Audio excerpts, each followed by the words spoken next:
1, 2, 3, 4, 5, 6, 7, 8. Bonjour à tous et bienvenue sur Car Update, 8 sujets en 8 minutes pour tout savoir de l'actualité automobile, avec des scoops, des invités, des infos fleet et mobilité et bien sûr l'agenda des grands événements. Car Update, ce sera tous les mercredis soirs sur Trendset et la première, c'est maintenant, c'est parti. C'était la bagarre au dernier salon IAA de Munich, allemand contre chinois et avec pas mal de nouveautés chez nos voisins germains. Le salon IAA accueillait bien sûr à Munich la grande nouveauté du champion bavarois.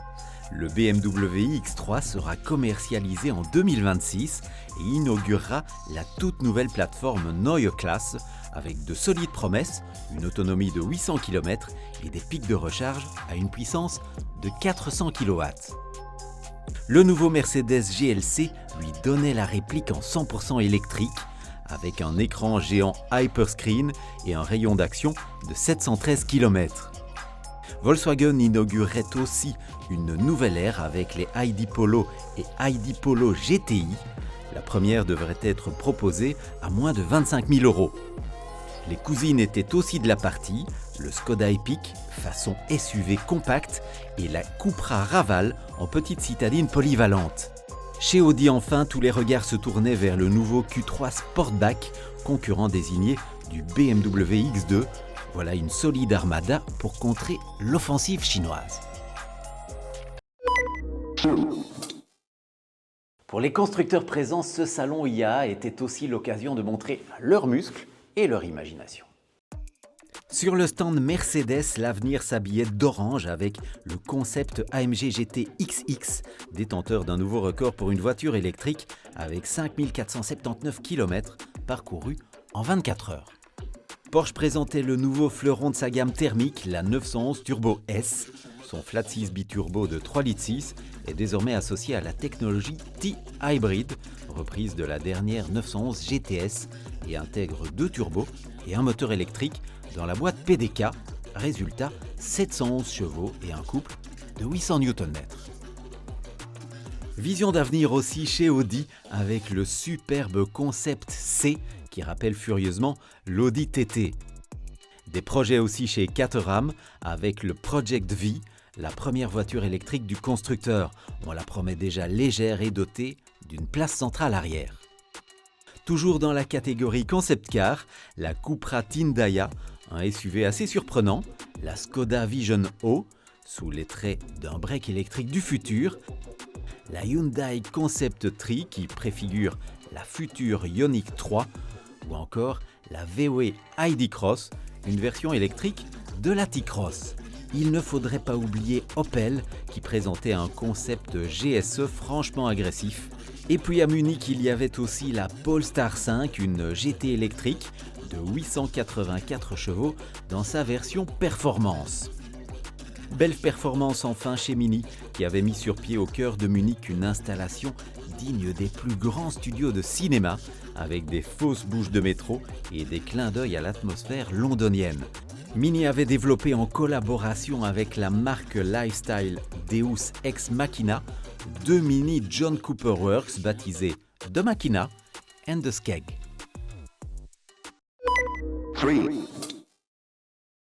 À Munich, il y avait aussi de nouveaux acteurs, dont un Turc et attention, il débarque sur le marché européen. TOG, c'est le nom de ce nouveau constructeur turc qui présentait à Munich 2 modèles 100% électriques, la berline T10F et le SUV T10X.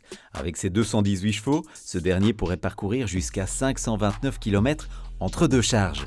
La T10F revendique quant à elle une autonomie de 628 km. Le constructeur annonce avoir collaboré avec Pininfarina pour dessiner les deux voitures. Reste à voir si et quand la marque fera son apparition chez nous. La Zoute Grand Prix Car Week est de retour avec nouveauté cette année, un Zoute Iconic Rally inédit en ouverture de festivités. Ce rallye d'un jour prendra son envol le mercredi 8 octobre avec, comme son nom l'indique, des modèles iconiques.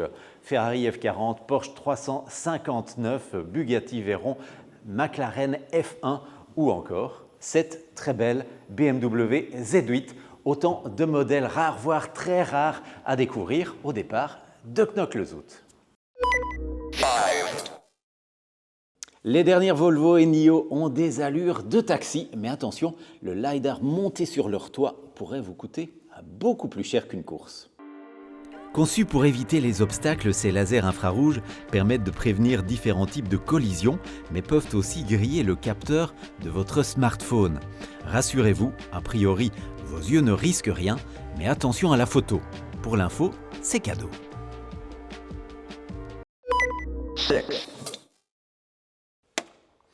160 Defender sur une plage, avouez, ce n'est pas banal, même en Belgique. Les 6 et 7 septembre se tenait à La Panne la 8e édition de The Pan for Cars, un rallye 4x4 pour Defender. L'événement mêlait épreuves tout-terrain et lifestyle, avec différentes halles pour permettre aux participants de se restaurer et de souffler. Il faut dire qu'ils ont pataugé en eau profonde, gravi des montagnes de sable et affronté bien d'autres dangers. L'équipe de Car Update y était avec un Defender Octa, de loin le Defender le plus extrême jamais produit. Carrosserie bodybuildée, élargisseur d'ailes, bouclier proéminent et un V8 biturbo de 635 chevaux. Autant dire qu'on est loin du 4 cylindres d'antan. En tout terrain, les limites de l'engin semblent insondables et offrent un contraste saisissant avec le raffinement intérieur. Matériaux de haute qualité, couleur exclusive à cette version, l'Octa propulse le Defender dans l'univers des Range Rover. Petit bémol tout de même, il n'est disponible qu'en version 110 à 5 portes. 9 millions d'euros, c'est le nombre d'amendes envoyées l'an dernier en Belgique. C'est 10% de plus en un an. L'année 2024 marquerait-elle un tournant dans notre politique en matière de sécurité routière ? Avec plus de 9 millions d'euros d'infractions enregistrées l'an dernier, notre pays enregistre en tout cas une augmentation de plus de 10% des entorses au code de la route par rapport à 2023.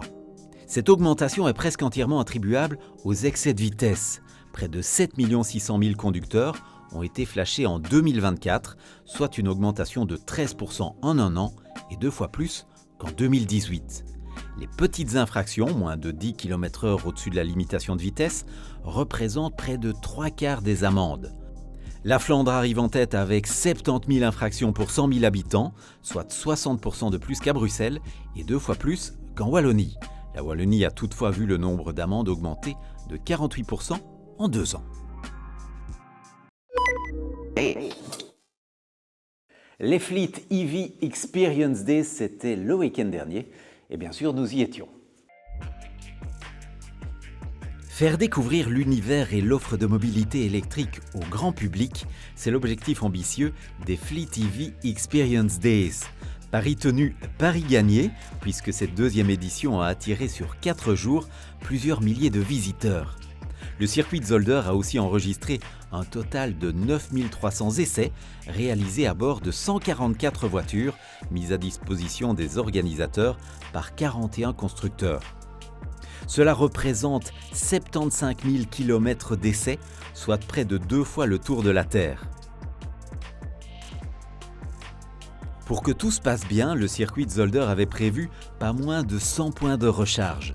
En plus des essais proposés aux visiteurs, les 41 constructeurs exposaient aussi dans la pit lane leur dernier modèle, transformant le circuit de Zolder en véritable salon à ciel ouvert. Avec d'ailleurs quelques premières, la nouvelle Mercedes CLA, la toute nouvelle Mazda 6e, l'Alpine A390 en première belge ou encore la DS numéro 8. Volvo y exposait aussi son nouveau porte-étendard, le S90, tandis que Lynk & Co y dévoilait la 02, tout juste sortie d'usine. Première belge aussi pour Kia, avec le V4 hatchback et la futuriste PV5, nouveau pas de Kia dans l'univers des utilitaires. Subaru dévoilait l'Uncharted en avant-première et Zeekr faisait ses premiers pas auprès du grand public en Belgique avec les modèles 001, 7X et X. Voilà, c'était la première de Car Update à suivre aussi sur Instagram. À la prochaine. 1, 2, 3, 4. 5, 6, 7, 8.